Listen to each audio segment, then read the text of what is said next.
Mental entre deux manières d'apprendre, et vous allez voir, les conséquences sont énormes.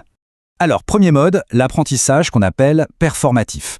Ici, le but, ce n'est pas de tout comprendre sur le fond. Non, le but, c'est de recracher l'info le jour de l'examen. On stocke les connaissances à court ou moyen terme sans faire de lien profond. Le résultat, on oublie super vite. Par contre, on devient hyper agile pour jongler avec les concepts dans un débat, pour la rhétorique. Et à l'opposé total, on a l'apprentissage intégré.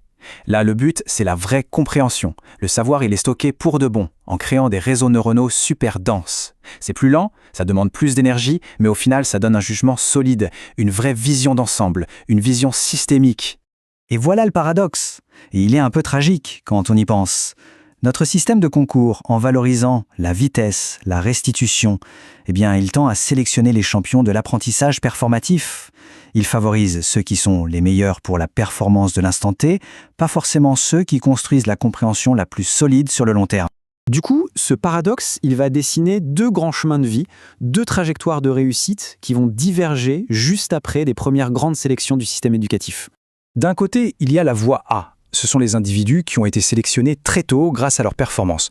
Hop, ils entrent dans les grands corps de l'État et leur carrière est toute tracée, verrouillée. De l'autre côté, la voie B. Ce sont ceux qui ont eu besoin de plus de temps pour que les choses infusent, les maturants tardifs. Eux, ils se retrouvent souvent à devoir se reconvertir et finissent par trouver le succès dans l'économie productive, là où ce que tu sais faire compte plus que le diplôme que tu as eu à 20 ans. Les différences sont flagrantes, non ? D'un côté, la carrière d'État. Verrouillée tôt, on y valorise la conformité, la fiabilité symbolique. De l'autre, l'économie productive, beaucoup plus ouverte, on y valorise la capacité à agir concrètement sur le réel. Et logiquement, ça n'attire pas les mêmes ambitions. D'un côté, la quête du statut, de l'autre, la quête de la compréhension. Ok, mais alors tout ça, quelles sont les conséquences pour la société ?